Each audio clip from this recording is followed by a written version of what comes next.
Hello guys! Ito nga pala ang Serpent Token, a gigantic snake skeleton that plays with the tides. Ang Serpent Token ay matatagpuan sa bansang France sa maliit na bayan sa dulong bahagi ng Loire Estuary na nakakonekta sa Atlantic Ocean.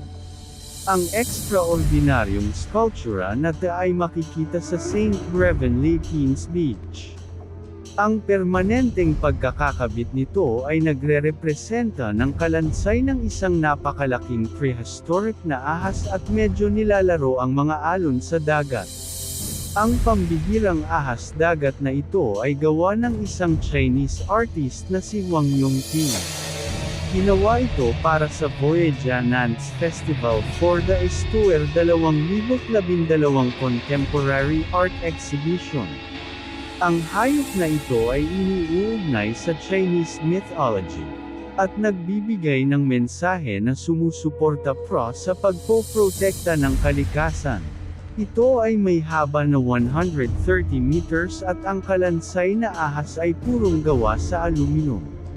At nakakatakot pagmasdan na para bang umahan ito sa kailaliman ng dagat. At ang pabalo-baluktot ng kalansay na ahas ay gumagawa ng ilusyon na para bang ito ay buhay na nilalang. Na para bang gustong umahan at lumubog dahil sa ritmiko ng alon sa dagat. Salamat guys sa pagnood ng aking video, sana ay may natutunan kayo. Sa hindi pa naka-follow baka naman pa-like and share na din po ng video. Thank you and God bless.